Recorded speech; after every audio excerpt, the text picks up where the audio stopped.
2006-2007 yıllarıydı sanırım. Tekirdağ'da bir camide görev yapıyorum. Namazı kıldırdım. Sanırım ikindi namazı veya akşam namazı da olabilir. Namazı kıldırdım, camiden çıktım. Birisi elimi tuttu. Hocam Allah kabul etsin dedi. Ben de tabii ki zaten rutin bir şey bu. Allah kabul etsin dedim. Ben de onun namazını tebrik ettim. Ondan sonra dedi ki ya hocam dedi çok güzel namaz kıldırdınız dedi. Ben sizi tebrik ederim dedi falan. Ben de tabii biraz gururlandım. Yani birisi güzel namaz kıldırdınız dediği zaman ben de ister istemez böyle bir havaya girdim diyebilirim. Ondan sonra ya dedi işte bu Trakya halkına işte aynen sizin gibi bir imam lazım dedi. Tesirli olduğunuzu gördüm falan. Nasıl görmüşse artık bir vakit arkamda namaz kılmakla benim çok tesirli ve etkili bir insan olduğumu görmüş. Ama ben tabii gelmekte olan yani bir şey yaklaşıyor. Bunu hissettim. Hocam dedi Erzurumluymuşsunuz dedi. Doğru mu? Evet dedim Erzurumluyum. Sen de mi Erzurumlusun? Aynen dedi ya ben de Erzurumluyum dedi. Burada bir firmada iş buldum. İşe başladım dedi. Eşyalarım da geliyor dedi şimdi. Tebrik ederim hayırlı olsun. Yani ta Erzurum'dan kalkmışsın. Tekirdağ'a gelmişsin. Burada bir firmada iş bulmuşsun. Bundan dolayı seni tebrik ederim. Çok iyi oldu falan. Böyle yaklaşık işte 35-40'lı yaşlarda bir adam yani. Bunun üzerine tabii biraz böyle işte şeyden bahsetti. Yani maneviyattan, insanları etkilemekten, Trakya halkının dine aç oluşundan daha ziyade bunlara böyle güzel yaklaşılması gerektiğinden bahsetti.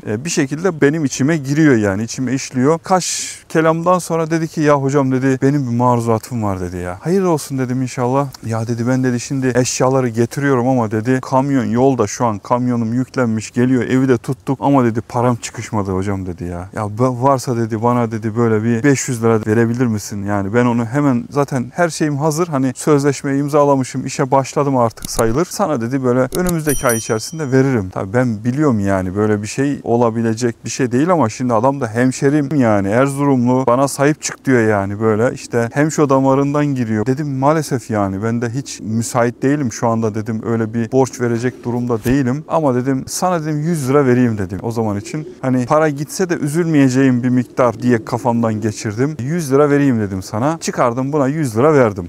Tamam olur dedi hocam ne yapalım dedi yani. Madem dedi senin de bu ara işte sıkıntılısın bununla da idare ederiz dedi. Ondan sonra tabii adam gitti. Gittikten sonra bizim Erzurumlu orada böyle şirket sahipleri falan var. Yani gelmişler yıllar önce orada işte güzel bir iş kurmuşlar. Bayağı iyi işler yapıyorlar yani. Sonra onlardan birisi aradı hocam dedi sizi birisi aradı mı? Sizin yanınıza birisi gelip Erzurum'da olduğunu söyledi mi dedi. Evet dedim para verdim mi? Verdim dedim. Tüh dedi ya. Abi dedi adam hepimizi dolandırdı dedi. Nasıl dedim abi ya? Valla dedi bütün Erzurumluları gezmiş. Ne kadar Tekirdağ'daki Erzurumlular varsa hepsini ziyaret etmiş. Hepsinden de bir başkasının adresini almış. Kim var kim yok böyle laf arasında soruştura dedi. Herkesi bir yoklamış. Herkesten de güzel bir para almış. O adam iyi bir dolandırıcıymış. Hepimizi dolandırdı dedi. Sen ne kadar verdin? Ben 100 lira. Ya dedi biz dedi 700-800 verdik dedi. Yani sizin anlayacağınız adam hemşeri damarından girmiş ve bütün böyle oradaki Erzurumların hepsini güzel bir dolandırmış. Ne demek istiyorum? Zayıf tarafımız bizim hemşericilik ayağımız. Zayıf tarafımız dindarlık ayağımız. Dindarlık tarafımız. Buna dikkat edelim. Aman birisi size gelip de ya işte